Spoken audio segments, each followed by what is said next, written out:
if we can get the next lessors up, they need no introduction. And actually, at least 2 of them have sat at the front, which is extra points. So Jasval from LCI, Pat Cheeley from Milestone, and Con Barber from Macquarie. Hi, Pat, how are you? Okay, let's...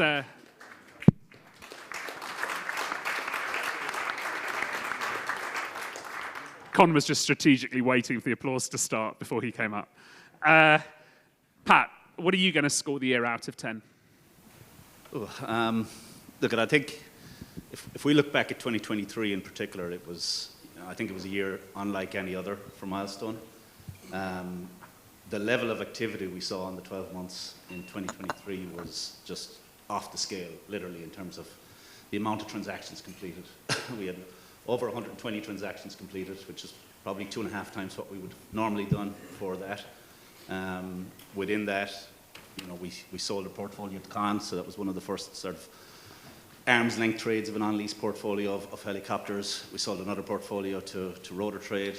And I think if I look back, with a fleet of 330 odd helicopters, we touched over a third of the fleet in 1 year.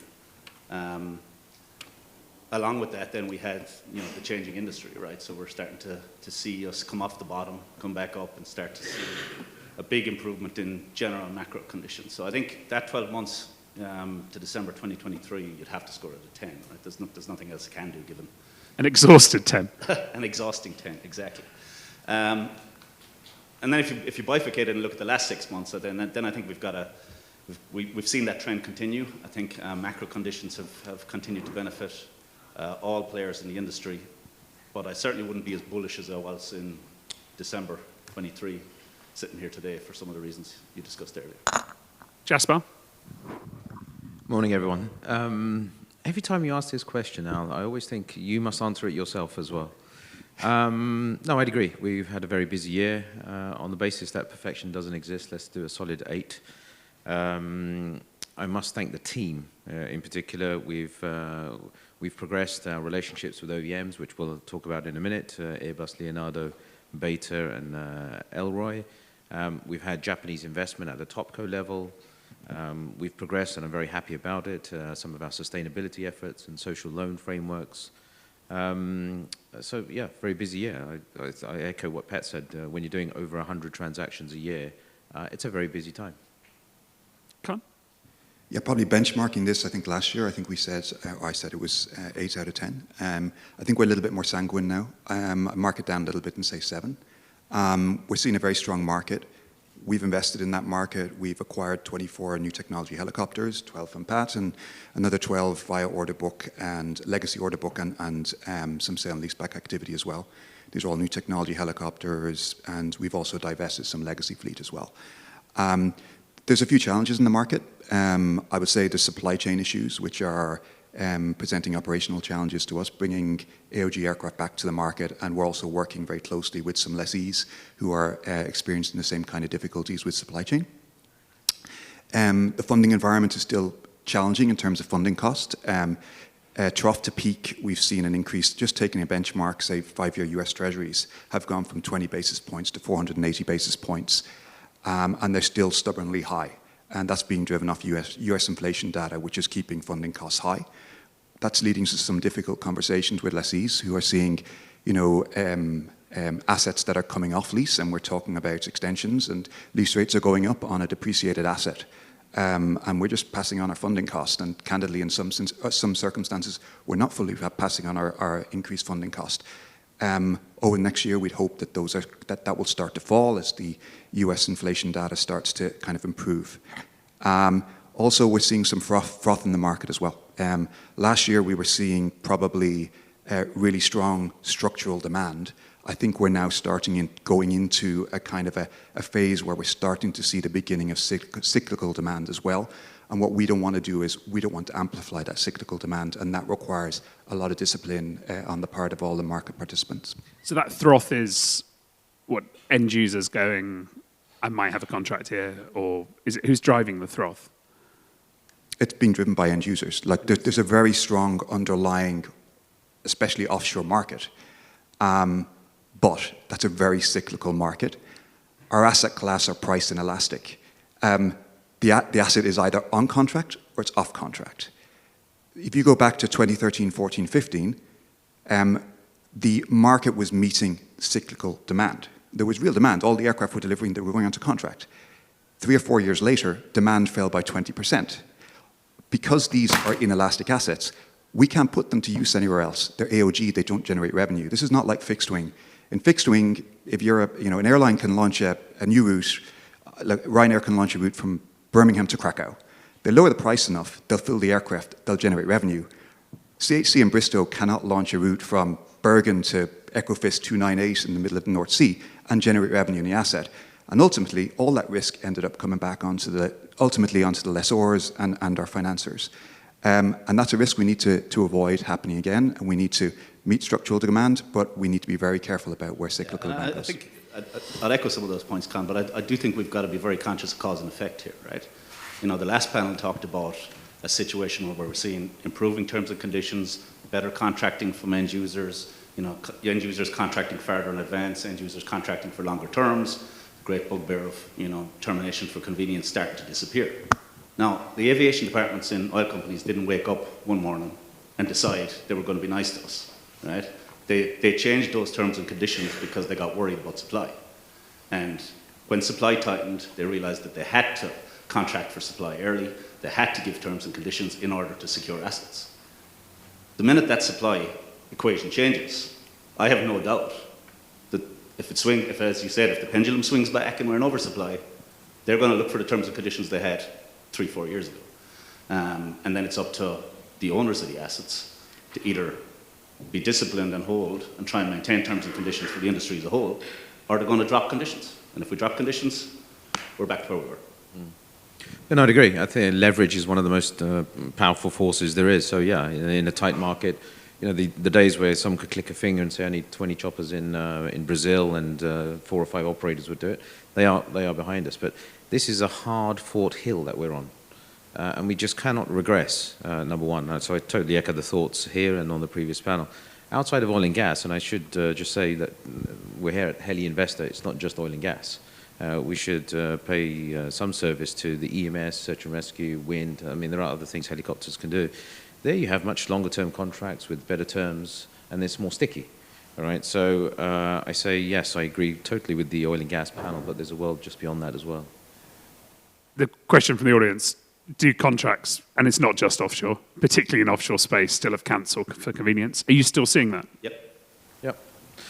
It's changing a little bit. I mean, some of the Petrobras contracts are fairly decent. I think there's a wonderful case study, actually, if you want to expand on it in the days to come around India and some of the tendering around there, and high and mighty goals about age restrictions, this and termination and all the rest of it. And suddenly people are realizing if you stick to such high and mighty, lofty goals, you're not going to get any helicopters. Yeah, I think that's right. I mean, we had a lot of engagement in India with ONGC exactly on this matter. And, ultimately, it was proven when they went to tender with all their lovely restrictions and ideals, and they got no bids. They got no bids because supply was tight, and therefore they had to amend some of the contracting terms and conditions. So I don't think it's uniform. I mean, cancellation convenience isn't everywhere. As I said, Brazil, which was a heavily oversupplied market for years, is now certainly one which is tight, and the tenders that Petrobras put out there do not contain cancellation for convenience clause. But they're also short, right? They're still 3 years, 4 years. We'd like them to be longer. So as I think I said earlier, we have seen a lot of improvement in the industry, in rates, in contracting conditions, but I don't believe the work is done. I think there's a lot more improvement needed to get us to a really sustainable position. You look at operator balance sheets, they're still over-levered. Their margins are still very thin. This is not a situation where, the champagne has been popped and everybody everybody within the supply chain is making money. There's a lot to do, and that includes non-oil and gas operators. I do think even if you look at some of the wind projects that are out there, there's huge setup costs involved in those, and some of the end users in that space, don't seem to realize or don't seem to care that there is a massive ramp-up cost for small operators to even bring those aircraft in the first place, and some of those contracting terms and conditions actually need to change as they learn that. So, I think we're, as I said at the top, I think the industry is in a very, very good space, right? This is the best we have been since, certainly in the last decade. But there's still more work to do. Okay, can I just expand on that? I totally agree. I just want to take a step back and just say, what are we here for? What's the deal? We are royal we, we're long-term players, long-term people over long-term assets, right? We want to help this industry win-win. So when you're talking about, I don't know if anyone saw the IBA presentation about leasing penetration, particularly in the larger helicopters. If you've got operators coming to you and the end users are demanding, let's just talk about super mediums for a second, TCAS 2 and maybe a FIPS or whatever it is, you're talking 15, 20, 25 million euro assets. It's a lot of money. And we're putting hundreds of millions of dollars a kit out of the door. So you have new finds in Namibia, Guyana, Suriname, etc. We do need conditions to help us make those investment decisions. Right? So termination for convenience clauses, longer term contracts. If we know there's a business case there, it really behooves everyone to give us the conditions to allow us to do our jobs. I think there's an important component missing here. So that my comments to add to Pat's. Yeah, and I think, look, I think, as Jasper said, we're here to make a return. You know, I'd rather be boring than bankrupt. I think you called us boring at the start, right? Yes. I'd rather be boring than bankrupt, and I think that's the case across the board, right? I mean, we need sustainability across the board. I think for lessors, end users, operators, etc. Yeah, look, I think the market writ large needs to hold its nerve in this. Drawing a kind of game theory analogy, this is like a prisoner's dilemma. You need one party not to sign up to the program. If one operator is not willing to, or is willing to cede to a cancellation for a convenience clause, that has a material impact on the whole industry.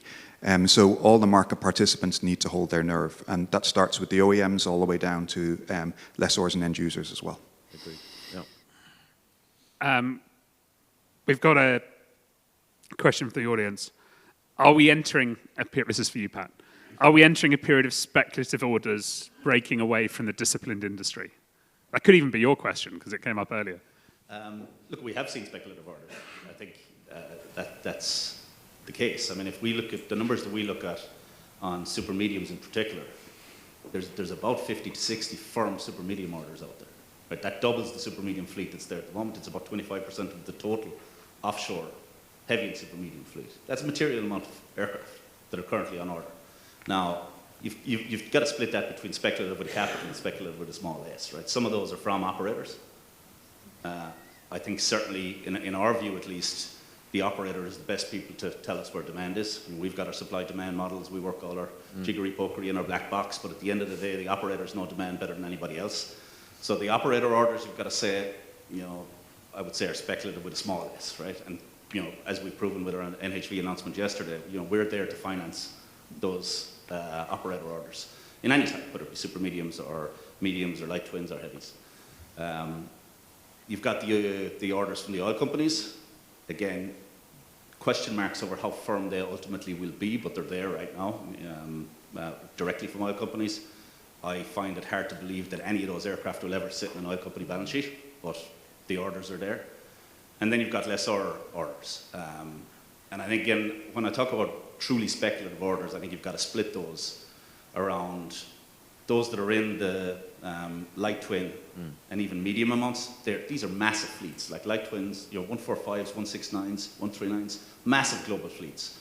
4, 5, 6, 10 aircraft speculatively ordered by lessors, that's not going to knock us out of supply-demand imbalance.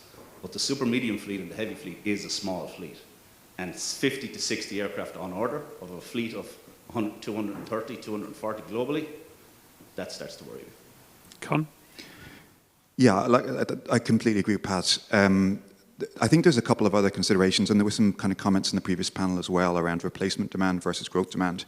And that's completely true. I think you can underwrite replacement demand more than growth demand. I think there is going to be potentially some growth, but that's subject to all kinds of volatility.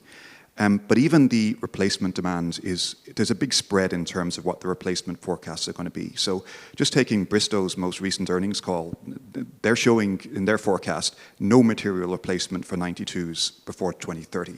And they're the largest S92 global operator. So, and I've also seen other forecasts which show very significant retirements of S92s. Now, probably the truth is somewhere in between.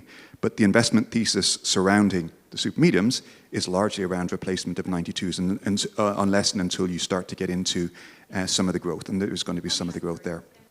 So I think there is a need for caution. Yeah. 2 or 3 comments. One is LCI has just been in the market. As I said, we developed our relationship with Airbus and Leonardo. But again, you developed it. You already had one, didn't you? You're always developing relationships, Al. But again, the huge preponderance there is 169 and H145D3. And to the extent you can spec anything in a datum spec these days, they're much more geared towards EMS. So that's I just clear my throat there. Number 2, I always take demand as a relative measure, not an absolute. Right? If you put X into the market, if it demands X plus 10%, well, okay, you're short.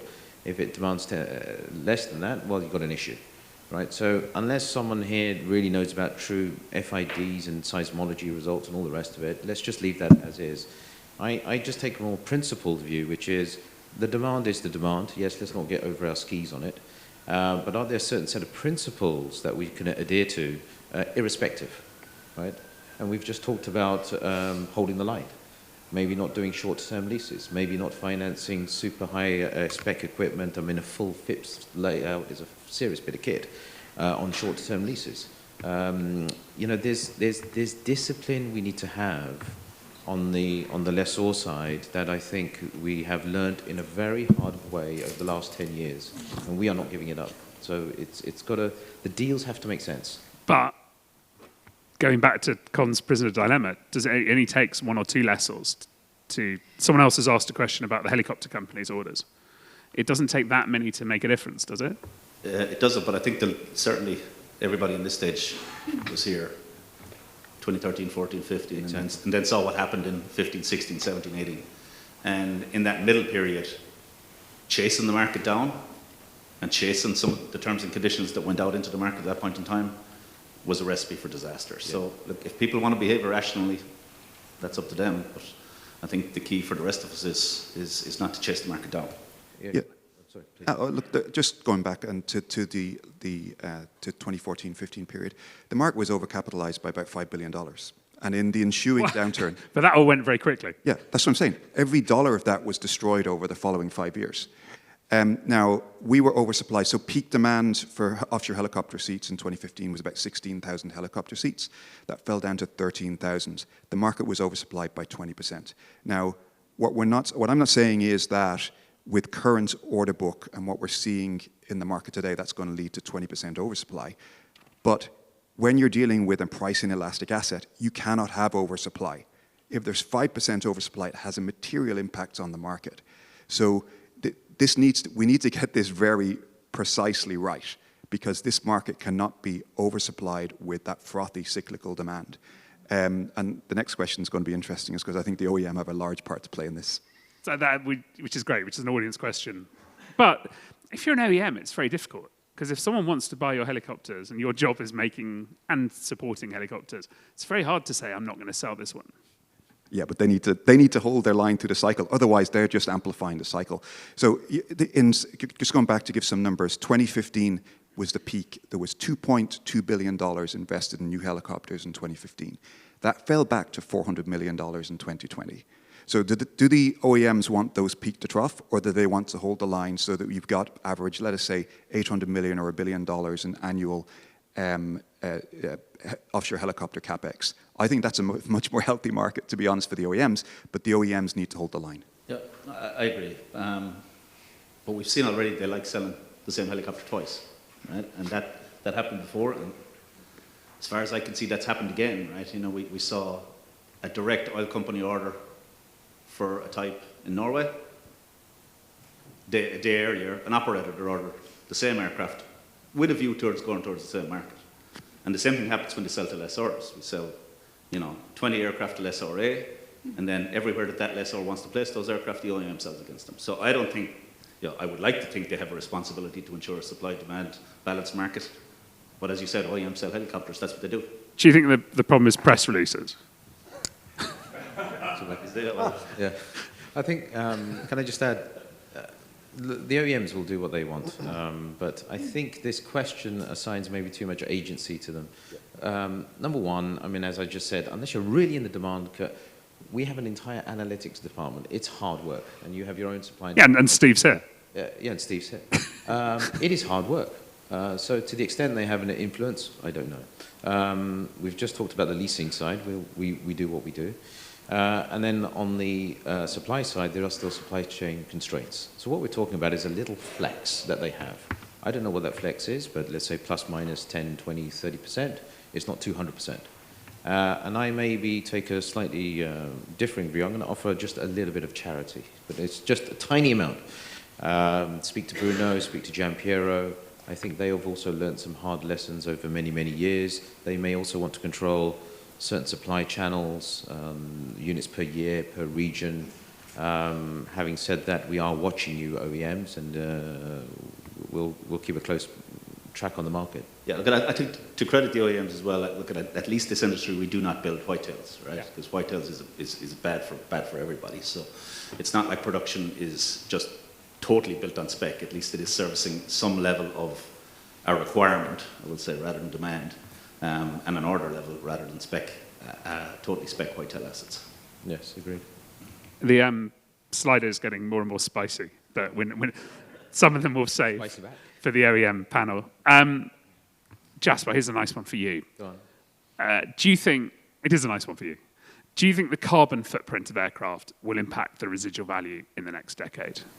That's a good question. I just take a step back. We've just done I have just done a round-robin tour of our shareholders. That's Japan and New York. There's a real bow wave for us around the sustainability side. It may not be for everyone, and the causes of what's happening in the world are open for debate, but it's here. Things around the circular economy. I was very interested in some of the comments about recycling helicopters, which is a question I've been posed, and I pose it to you as well. So it is real. And I think when you look at CO2, let's say per pax, per kilometer, helicopters are not that egregious compared to maybe some other forms of transportation. And they're a percent of a percent in terms of total emissions. So it's small, but it's real. As to what the future may bring, it's very hard to say. It's really hard because you've got denominator effects, for example. An S92 divided by 19 actually gives you a fairly good fuel burn, for example. So maybe, jury's open. Yeah, look, I think as Jasper said, I think it's more about the circular economy and how we manage that helicopter through its life cycle. Once it's finished in primary mission, and ensure that you're getting the next 10 years out of it, and then that there is a way to recycle those parts back into the entire supply chain. It's early in that cycle, right? But it is starting. We've progressed our fire tank certification for the 92. That should have that aircraft in that mission very shortly, and I think that will be one home for the 92 as it ages out of oil and gas over the next 4 or 5 years. And we have seen the development of a part-out model for that particular aircraft type. As the 76s have fell out of favour, we've seen, part-out models develop there. So I do think, the circular economy impact will build up a head of steam, for want of a better phrase, and I think that's one of the ways we'll address the carbon footprint of older aircraft. Can I just use that quickly as that question as a Trojan horse for something else, which is, I know you've got a lot of lessors up here, but we're 3 or 4 miles away from the City of London, where a few $1 trillion will flow through every morning. Some of the financiers are very much into this space. The financiers, I don't think we've talked about enough this morning. Again, whether you believe it. This is only the second session. I think you're being a bit harsh. Again, whether one believes it or not, there's an entire rubric around ESG and responsibility. So let's say we're putting, as Con said, $5 to $7 billion of new kit into the industry every year. Now, a lot of that is single-engine helicopters. It's got to be financed somehow. Right, and that's a lot of capital. So whether you believe in carbon sustainability, residual values or not, other people do. So that may have an effect. I think there's a story to be told here. I think helicopters act as an enabler for the energy transition, and that's the broader story and the big picture story. If you look discreetly at helicopters, yeah, there's emissions, and we can argue about whether you use denominators and what's the CO2 emissions per passenger seat mile and so on. But in the broader picture, I think helicopters have a very positive story to tell. Especially as you see that transition, we're going to see a greater number of helicopters deployed in offshore wind, for example. Helicopters have lower emissions for each unit of utility compared to marine vessels, for example. So I think there's a very positive story to tell there, and I think there's a lot of kind of growth potential in that space as well. What's the if I've got a super mid or a heavy delivering this year, what's its economic life going to be? Yeah, so like our assumption is 25 years. But though the utility for those assets is in the offshore space primarily. And how long is that? Like it's a mature industry. I don't think it's going to have a sunset phase at some point in time. Offshore, especially the oil and gas space, is expected to grow for the next 10, 15 years to plateau and then to slowly decline. So you're probably going to see 25-year life on a nice new Seapan medium delivering today. I think that's going to be a more challenging question 5 and 10 years from now. Yeah, I think you've got to define what you're talking about too, right? I think there's a difference between the usable life of a helicopter, which could be 40, 50 years, the leasable life of a helicopter, which is shorter than that, and then the economic life. So, for example, we might be quite happy to lease a helicopter for, 20 years in one mission, 5, 6, 7, 10 years in another mission. Now that helicopter can fly for another 10 years, but for somebody to use that, we're going to write down the credit chain in terms of the operator of that 30-year-old helicopter. The level of investment you've got to put in to keep it going versus the risk of getting that capital back gets too high. So although it might be usable for another 10 years, it probably isn't leasable for another 10 years. So just the difference between leasable and economic life is the risk-reward ratio between the investment you've got to put back into the helicopter and the probability of recovering that. Okay, so what's the leasable life? We view the leasable life of helicopters somewhere between 25 and 30 years. I'd agree, yeah. Nothing to add. Okay. And the audience is, apart from I'm guessing the one person who's thinking less than 15 years. If it's less than 15, the lease rate is a hell of a lot higher than we laugh, but as we hit that crossover point, let's say where it's 2030, let's say, where it gets a bit more challenging in offshore.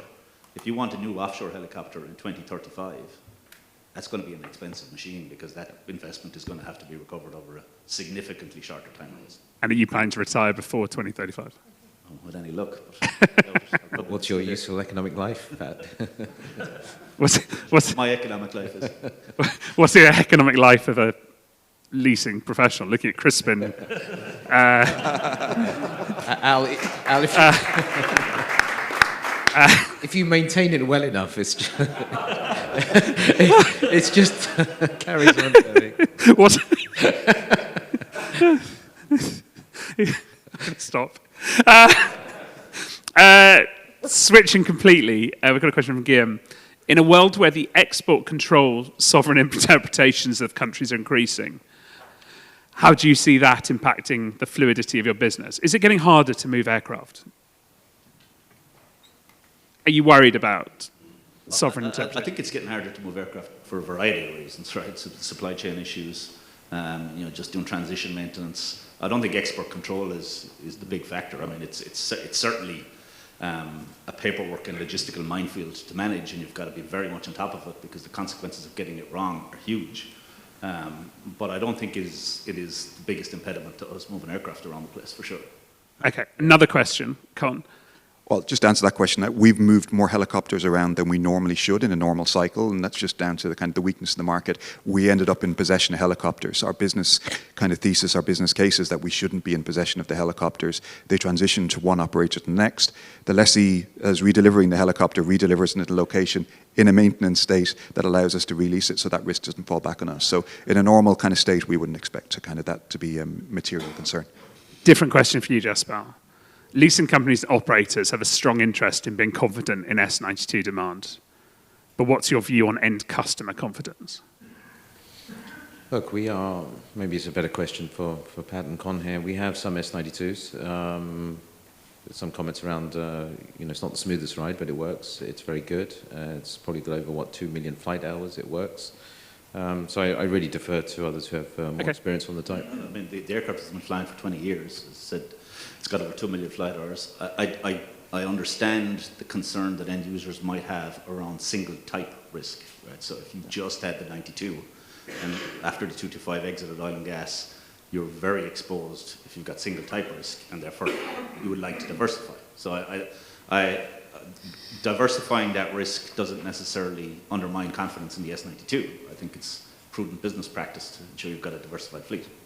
Hypothetically, could you, if we had a type grounded, which we've seen in the past several times, are we going to see massive undersupply in the market, or can you? Well, there's no excess capacity now, so if any type is grounded, I think you're going to see a ripple effect across the industry. I think it'll be less so if it's super medium, just by virtue of the fact that there's less of those than there is of the heavy. But there's no point in it waiting to come in and take over if a type gets grounded. The capacity just isn't there. I mean, the 225s essentially are out of the system now, or all our 225s practically are utilised. I don't think there's excess 225s waiting to come in to substitute for a 175, 189 or 92 if you had any show offshore. You answered another question there, which is great. Just can I just come in just on the 92, because I just want to agree with Pat. These are, the S92 is a utilitarian asset in the utilitarian market. The market isn't looking for Ferraris, they're looking for a pickup truck that flies to an offshore oil rig. The S92 has proven that over 20 years. And to address your point around kind of a grounding event, like, we don't have, a lot of these aircraft are really proven now, they've got millions of flight hours baked in, don't see that as a significant probability, but if it does materialize, there's no excess capacity in the market. You've got a question, Con, about interest rates. Would it be a significant challenge if they stay high, or are you relying on them falling? Like, we pass on our cost onto the lessee that was reflected in the lease rates. And we have a hedging policy that we lock those rates in, and it's a cost, and we pass the cost on to the lessee. So we do expect them to fall over the next year, but that's your crystal ball gazing. But it's a challenge. It's our biggest cost, and it's something that we pass on. I've just deleted the question by accident, but there's one saying, is helicopter leasing developing in a similar way to what happened in the aircraft leasing sector in the 90s and 2000s? Yeah. Jasper, you were in the commercial. Yeah, slightly different. All of us, I think, my sisters or parents have fixed wing experience or co-experience. There's a fundamental difference. So ultimately, an airline does have a B2C channel, right? They are literally flying us and a bit of cargo and a freight around the world. We are almost solely B2B, and that is a fundamental difference. As to whether leasing gets to 50%, there's probably natural limits on helicopters versus fixed wing, which is broader, deeper, there's more capital, it's more global, et cetera, et cetera. So we're currently following a curve. Whether we get to the end point of 50, 60% is probably a bit too much. But again, read this IBA presentation. This penetration is growing, and we're here for it. And we've already had the GPA waypoint scenario. Okay, final question. What did you learn about the helicopter market last year? I think we learned that it actually can be a sustainable industry if we all ensure that we maintain our discipline. Con?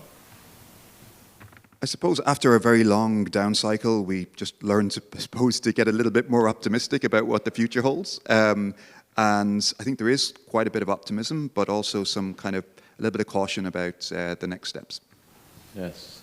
Not learned per se, but just underscored. Everyone said the same thing, but the time lags in this industry. You need a helicopter gradually, then suddenly. It's just something you'll never truly get your brain around. ESG is real, and there's life outside of oil and gas. So yeah, many things have been underscored rather than learnt. Any more? Sorry, does anyone in the room have a question or comment quickly? And then, okay, final question. I said that was the final one, but we've probably got two more final ones. When's the downturn? What year? Jasper?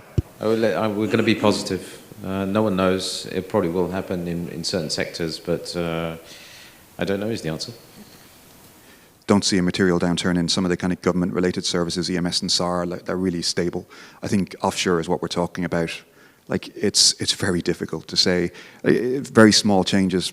Saudis have 4 million barrels of daily spare capacity. If they release half of that, you're going to see a material fall in oil price, and oil and gas capex is going to fall off. So, yeah, it's very, very hard to say. But all the growth forecasts look very strong. But as I said, there's a lot of imponderables there.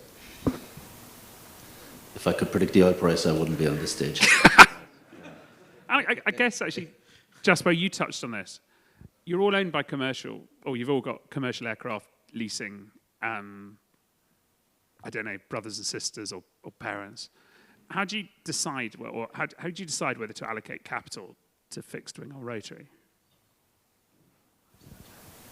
It's a very good question. Unless you're at the shareholder level, I mean, that's really a very broad question. This is not a fixed wing conference, but you know the market very well. It is broad, deep, but it's unbelievably competitive. I mean, that is a supermarket like no other. And what Con said about cost of capital is really a thing. So even on our shareholding, for example, at the Japanese level, they have engines, aircraft like Pat with the AirCap group. There are returns to be made in helicopters. It's slightly smaller than fixed wing, but it's a really viable business. Macquarie has a diversified kind of investment strategy across transportation and non-transportation assets. There's a lot of there's a lot of negative correlations between helicopters and fixed wing, which gives you that good balance at a portfolio level. That's part of the reason why Macquarie invests in both asset classes. But even within our own asset class, there's space for diversification as well. So there's some benefits, and I think at a higher level as well, we get kind of synergies in terms of kind of some back office and kind of support functions and so on. But fundamentally, they're different asset classes.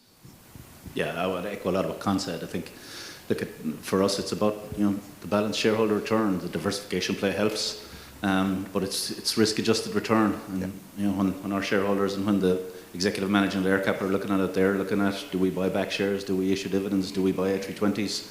Do we buy 175s? And each deal has to stand up, and that's why I don't have a choice but to maintain discipline. If the deal doesn't make sense, I will not get the capital. So the deal has to make sense. Yeah, there's always a quick chuckle. Anyone who's got fixed wing French have dinner and you say, well, they don't really fly internationally. They're like 1/10 of the cost, but just as technical. They're like, what are you doing? So yeah, there are some overlaps with fixed wing, but not so many. I mean, there's Aeromedical, there's King Airs, and a few things. The leases are broadly similar, but there's no real different OEMs. It's a different market. Okay, this is the final question. Pat, starting with you, what's one positive you've got on the market, and what's one concern you have? Well, I think the positive is where we sit today. We have, for the first time in over a decade, balanced supply and demand. And like the previous panel said, that has had the right effect. We're seeing better contracting terms and conditions. We're seeing end user customers starting to commit earlier to aircraft, but as Jasper said, sometimes they want a new one in 2 weeks, but that doesn't work. But we are seeing that go in the right direction. There's a lot of positives, right? To be, compared to many a time I sat up in this panel and it was like being at a funeral, right? We're in a very, very different place. It's a funeral without the fun. We're in a very different place. So I would say there's a lot of positives, but I think it's no surprise. My concern is oversupply, and it does not take a lot of aircraft. This is the thing. I mean, we are not producing. We talked about the fixed wing comparison. Airbus builds 70 A320s a month. 70 a month, right? It takes a lot to knock that market into oversupply. It takes very, very little to knock us into oversupply. And one or two actors who then decide to hit the bid can damage the industry for a long period of time. Yeah, look, we've invested, as I said, we invested in 24 modern helicopters over the last year. We did that because we're confident about the market. They're generating strong returns. We're very happy with our portfolio. Resonate with Pat in terms of where the concern lies. The nature of the asset class means we cannot absorb any material excess supply, and the underlying market is cyclical. So it requires caution. I wouldn't say pros and cons, just a few things on the mind. One, anyone who went to heli offshore saw some of these statistics. That's somewhere in the back of the mind. Financing, as we say. One for LCI, and one thing I feel quite passionately about is getting young people and diverse people into this industry, subject to another panel for you, I think, but that's on my mind. So yeah, always there's a day job, but in the positive, don't tell me what you think, just show me what you think. We've put some speculative orders in, both the gents here are doing deals. There's reasons to be positive. Leasing is growing, it's a viable product, and we will be here for, again, long-term gains with long-term people. That's what we're about. Brilliant. Thank you very much. And coffee and teas around.